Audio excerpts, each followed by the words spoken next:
Bueno, pues vamos a comenzar esta asignatura ahora sí con el tema uno. El tema uno, como ya les había yo adelantado, pues tiene que ver con elementos generales y básicos de lo que es la teoría crítica, de lo que ya hemos hablado un poquito en el video anterior. Y vamos a centrarnos al final de este curso en algunos elementos importantes, perdón, al final de esta unidad, en algunos elementos importantes de la Escuela de Frankfurt. Pero antes de entrar a lo que es la Escuela de Frankfurt, vamos a analizar algunos elementos básicos de lo que es la teoría crítica. Déjenme compartir pantalla para que tengan este PowerPoint que he preparado. Me parece que ya ahí ya lo pueden ver. Déjenme nada más ponerlo en pantalla completa.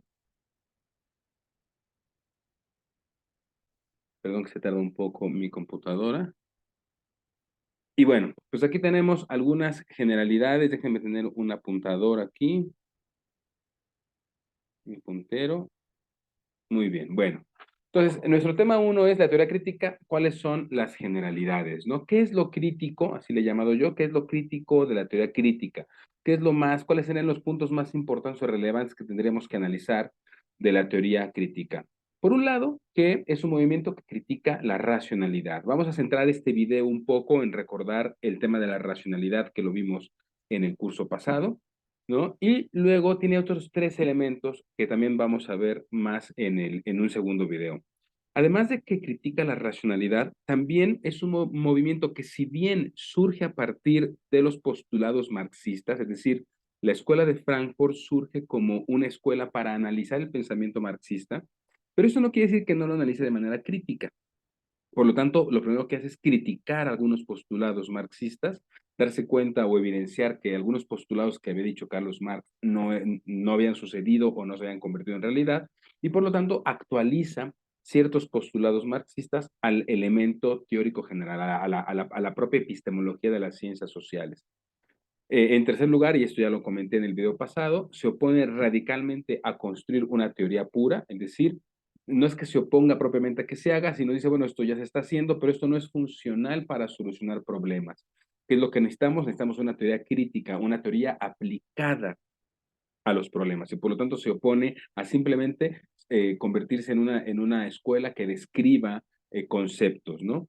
Y finalmente, también lo había comentado yo el curso pasado, en la clase pasada, entiende al diálogo crítico como un diálogo que debe de ser un diálogo que se construye a partir de diferentes postulados de diferentes disciplinas, ¿no? Es decir, las ciencias sociales son amplias y por lo tanto cualquiera de los elementos particulares de las ciencias sociales, llámese psicología, llámese ciencia política, llámese derecho, etcétera, etcétera, para entender o para construir un diálogo crítico debe construirse a partir de traer a la mesa diversos elementos de las diversas disciplinas.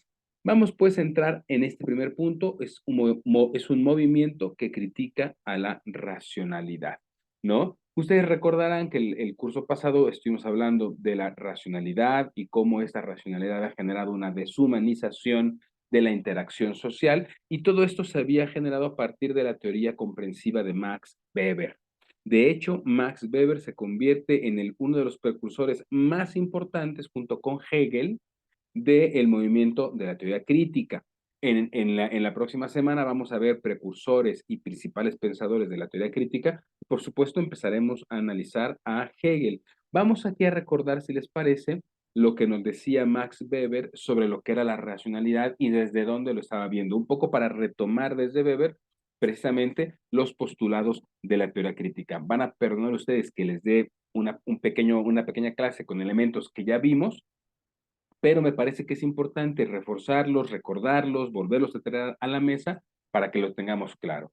Entonces, ustedes recordarán que cuando hablábamos de la sociología comprensiva de Weber, lo que veíamos era que, a diferencia de Durkheim y de Comte, que estaban más enfocados a construir un pensamiento científico que encontrara leyes universales, lo que le interesa a este Weber es más analizar o demostrar cómo no se puede construir una ciencia objetiva. En este caso, en el caso de Weber, hablábamos de la sociología, por eso de aquí poníamos, la sociología no puede ser objetiva.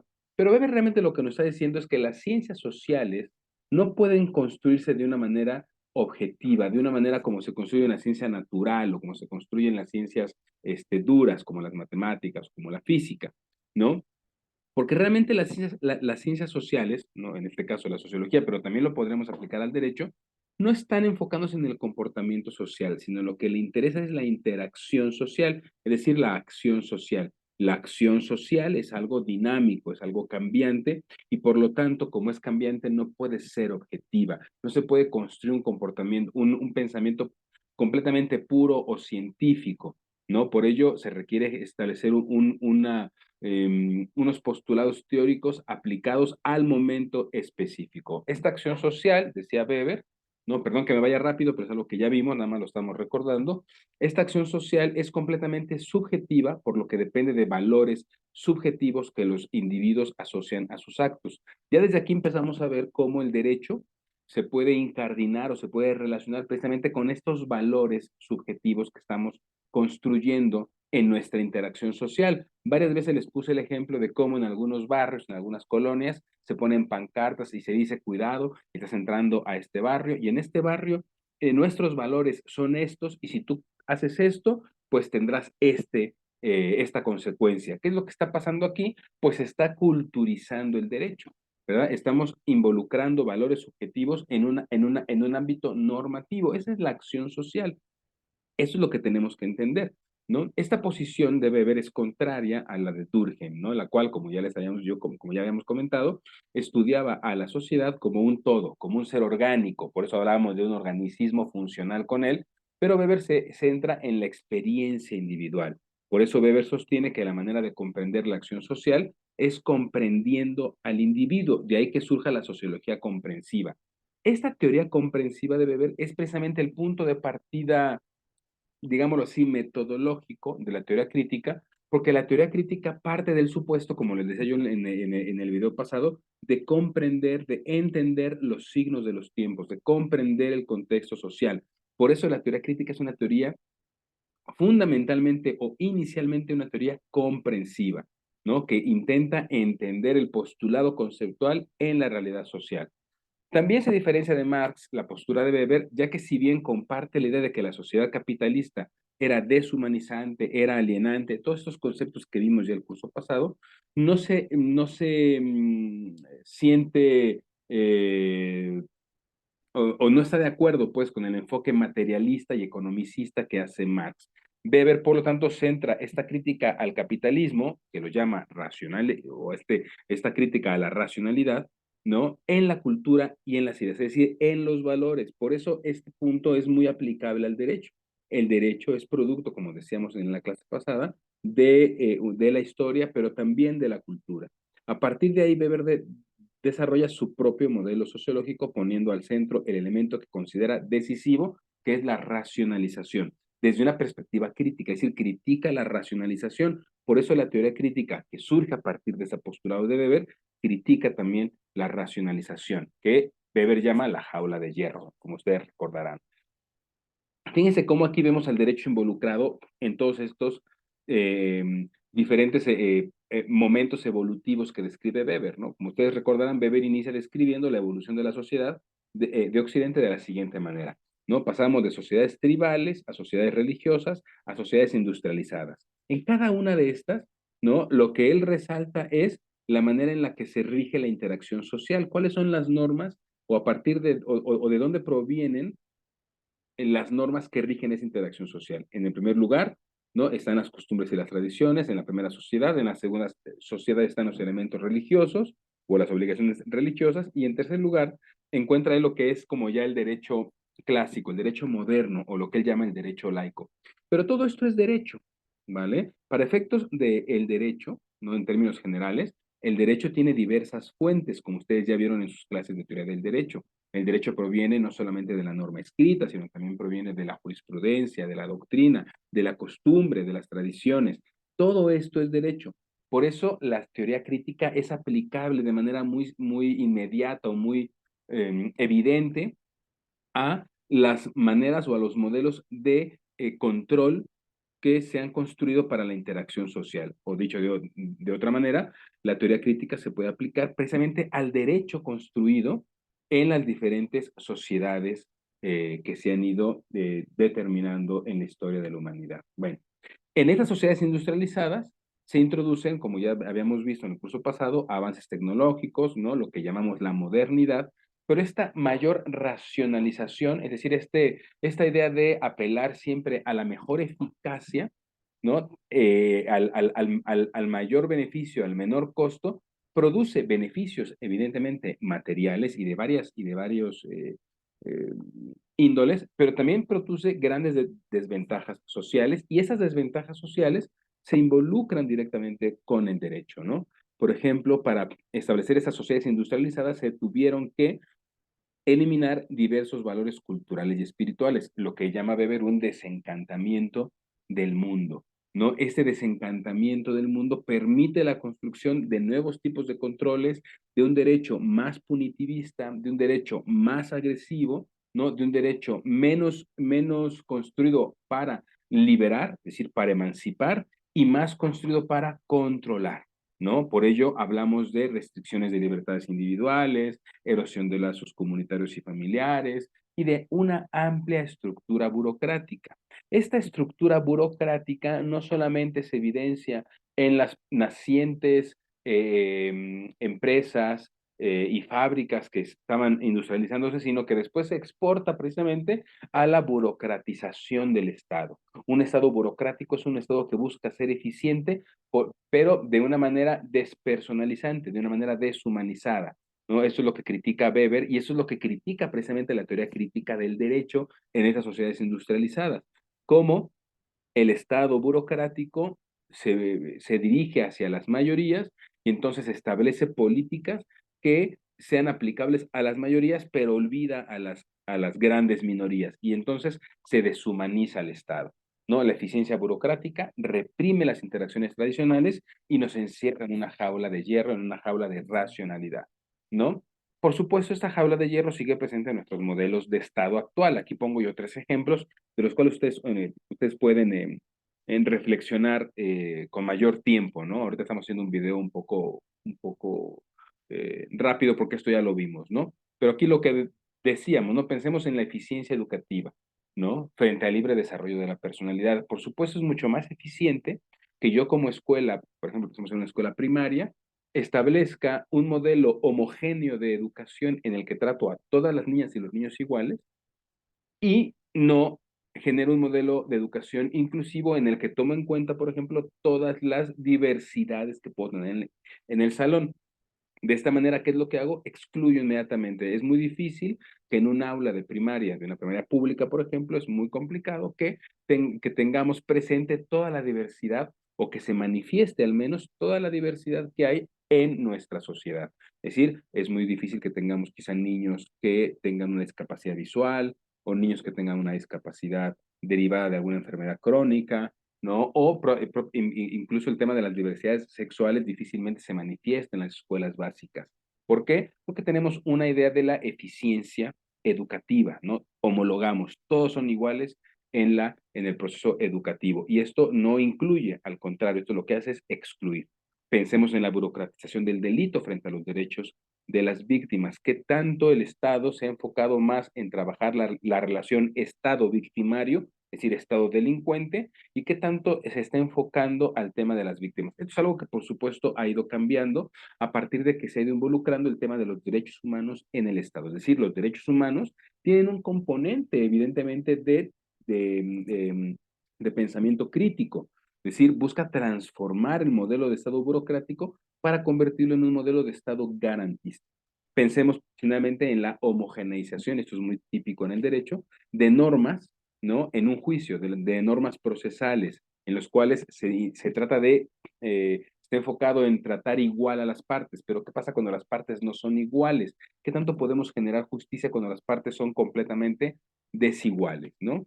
Por lo tanto, ¿no? Esta burocratización del Estado es maquinal, ahoga el desarrollo individual, ¿no? Las personas que no entran en este modelo homogéneo tienden a ser rechazadas, ¿no? Aquí pongo otros ejemplos, pensemos en el transporte público, ahí de Saltillo, ¿no? Ustedes ya hicieron un estudio de esto. ¿Para quién está diseñado? ¿Para las mayorías o para todas las personas?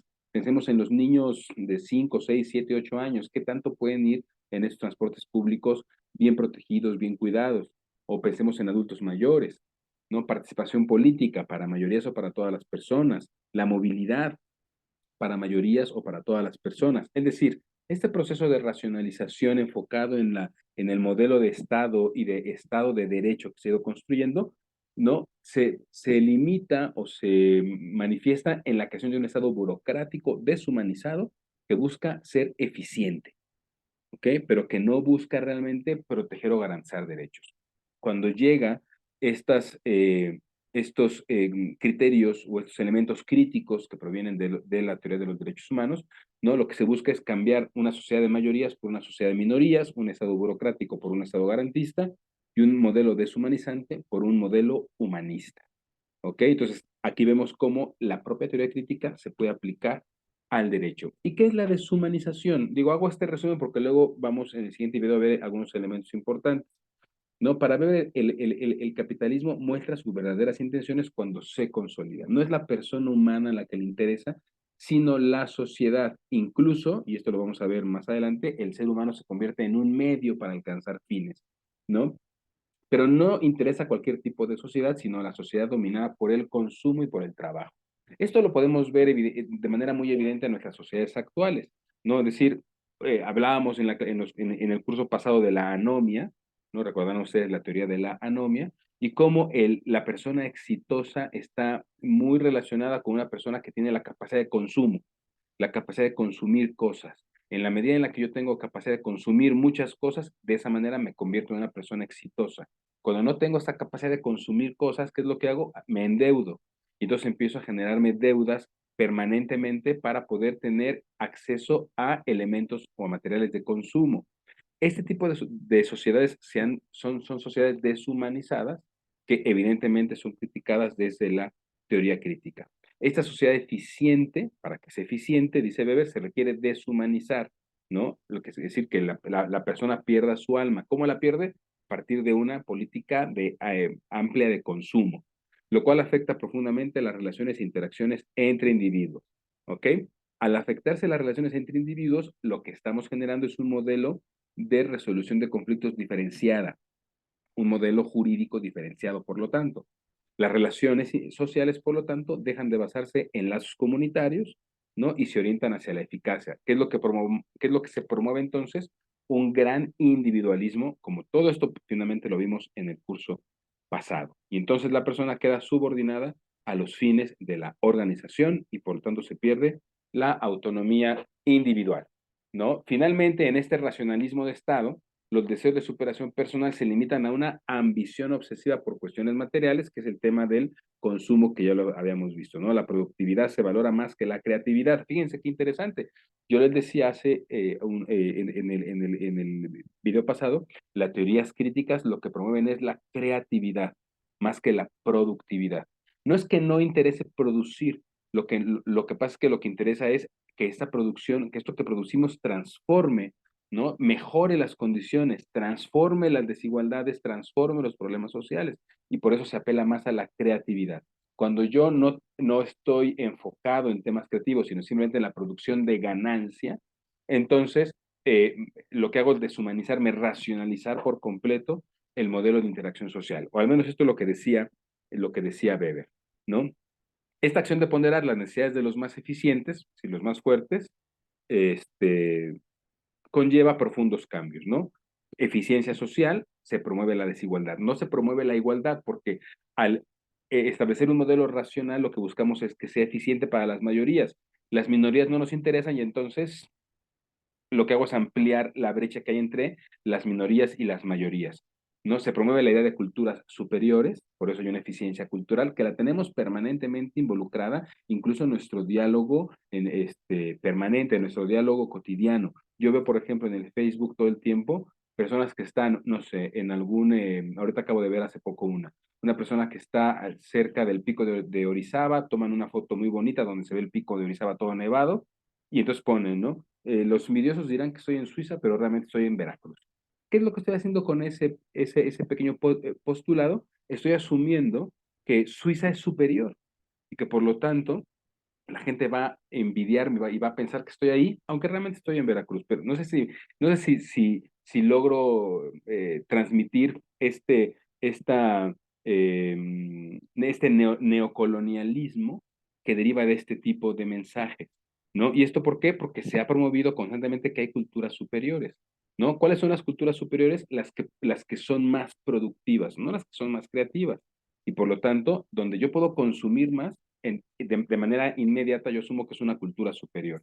Por lo tanto, es la cultura estadounidense, por ejemplo, la que yo podría ver como más importante o superior o como algo a lo que yo debo de llegar, ¿no? Como un ideal al cual yo debo de llegar. ¿Por qué? Porque ahí el tema es ser productivos, pero no tanto creativos. Eficiencia psicológica se promueve al yo, ¿no? El individualismo. Y una eficiencia jurídica. Se promueve la idea de que todas las personas son iguales ante la ley sin tomar en cuenta las diferencias estructurales, es decir, sin tomar en cuenta que una cosa es la igualdad formal y otra muy distinta es la igualdad sustancial. Conceptos que seguramente verán tanto en teoría de los derechos humanos como en teoría de derecho constitucional. Y finalmente, para terminar este video, ¿no? Max Weber tiene un impacto importante en el pensamiento del siglo XX y por supuesto del siglo XXI, ¿no? En el siglo XX tuvo un gran impacto, aunque no al principio, sino ya más al final, ¿no? Sus ideas supusieron alternativas al análisis marxista, lo cual esto es muy importante, ¿no? Y aunque no gozaron de popularidad inicialmente sus ideas, después de la mitad del siglo XX, el pensamiento de Weber empezó a tener mucho auge. De hecho, el pensamiento de Max Weber, desde los 30 y en los 40, tuvo una amplia influencia en la creación de escuelas críticas, como lo fue precisamente la Escuela de Frankfurt, ¿no? Y esta crítica que hacía Weber a la racionalidad fue retomada de manera muy interesante, creo yo, y magistral por la Escuela de Frankfurt, para hacer una crítica principalmente a lo que es la racionalidad instrumental y a la racionalidad comunicativa. Estos dos elementos, racionalidad instrumental y racionalidad comunicativa, son quizá los bastiones más importantes de esta escuela crítica o de esta escuela crítica de la escuela de Frankfurt en particular, y los vamos a analizar en el próximo video.